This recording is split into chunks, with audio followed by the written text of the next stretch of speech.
king. They were, therefore, said to be God's anointed, sitting on Jehovah's throne. 1 Ch 29. 23 When Jesus Christ the Son of David appeared Mount 21. 9. Luke 20. 41, he was anointed, not with oil, but with Holy Spirit, to rule on a heavenly throne. Act 2. 34-36 Under Jehovah, Jesus and his fellow heirs of the kingdom constitute the government of the universe. Re 14. 1, 4. 20. 4, 6. 22.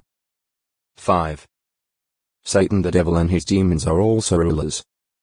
He is spoken of as the ruler of this world and the ruler of the authority of the air. Job 12. 31. 14. 30. F2. 2 That all the governments of this world are under his power is indicated by his offering them to Jesus Christ at the price of an act of worship. Mount 4. 8, 9 Satan gives these governments their authority. Re 13. 2 Within his organization the demons also exercise ruling power. They are referred to as the world rulers of this darkness who have exercised authority over the world powers of history, as, for example, the invisible princes over Persia and Greece. F6. 12. Da 10. 13, 20 Their ruler is, of course, the devil himself. Mount 12. 24. In the days of Jesus' earthly ministry, Palestine was under the dual rule of the Roman Empire and the Jewish rulers, the chief body of the latter being the Great Sanhedrin, a council of 70 elders to which the Roman government granted limited authority over Jewish affairs. It is to the Jewish rulers that reference is made at John 7. 26, 48. Nicodemus was one of these. Job 3. 1 A presiding officer of the synagogue was called an archon. Compare Mount 9. 18 and Mr. 5. 22.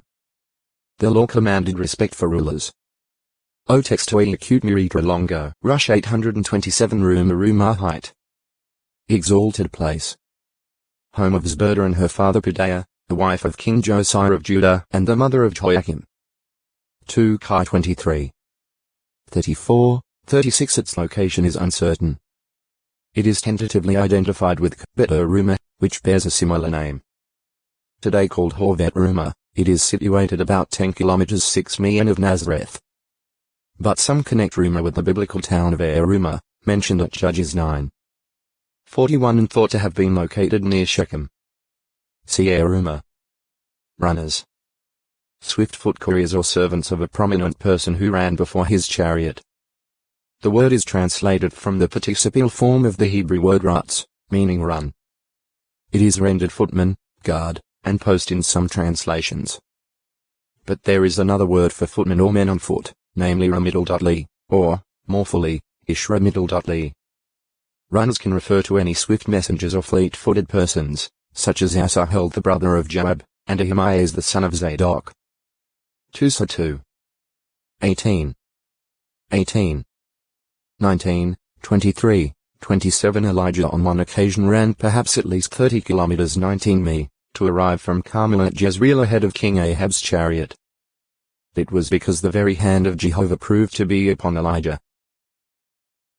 1 Chi 18. 46.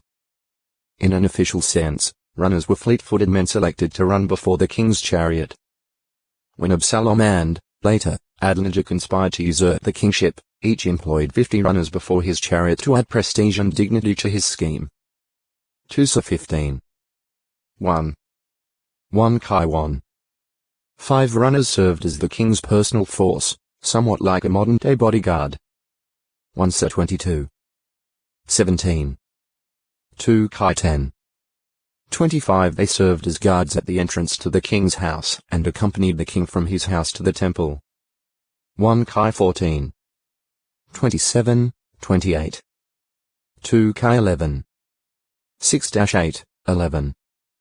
2 Ch 12. 10 They carried messages for the king. 2 Ch 30. 6 In the days of Persian King Ahasuerus, foot couriers were apparently replaced by men riding fast post horses. S3. 13, 15. 8. 10, 14. Illustrative use. In the Christian Greek scriptures, there are a few references to running simply in haste. Mount 28. 8. Mr. 9. 15, 25. 10. 17. Joe 20. 2. However, running is used illustratively by the Apostle Paul. He wrote to the congregation at Corinth, "Do you not know that the runners in a race all run, but only one receives the prize? Run in such a way that you may attain it. Moreover, every man taking part in a contest exercises self-control in all things. Now they, of course, do it that they may get a corruptible crown, but we an incorruptible one. Therefore, the way I am running is not uncertainly. The way I am directing my blows is so as not to be striking the air. But I pummel my body and lead it as a slave, that, after I have preached to others, I myself should not become disapproved somehow."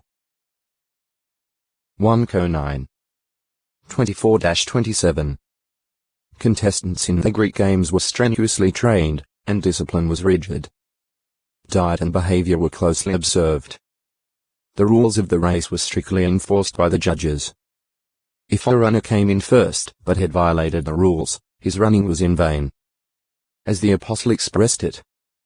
Moreover, if anyone contends even in the games, he is not crowned unless he has contended according to the rules. 2T2. 5 runners directed their eyes toward the prize located at the finish line. Paul ran in this single-minded, wholehearted way. G2. 2. PHP 2. 16. 3. 14. Near the end of his life he was able to say, "I have fought the fine fight, I have run the course to the finish, I have observed the faith.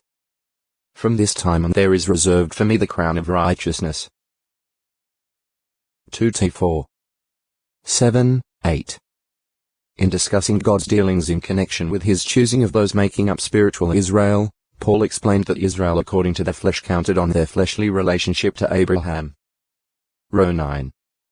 6, 7, 30-32. They thought they were the chosen ones and ran, or pursued righteousness, but in the wrong way. Trying to establish their righteousness by their own works, they did text to acute miritra longo. Rust 828 here. Issa 9. 15. See also 19. 15, where Rush appears to denote the Egyptians in general. Rust. The reddish, porous, brittle coating formed on iron especially when chemically attacked by moisture.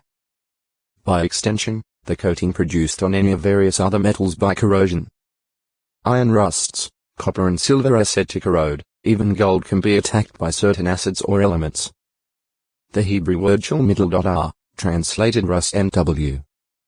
RS or skunk HA, is drawn from a word meaning develop and element 2ch16. 12. Hence with reference to metal, it denotes rust. As 24.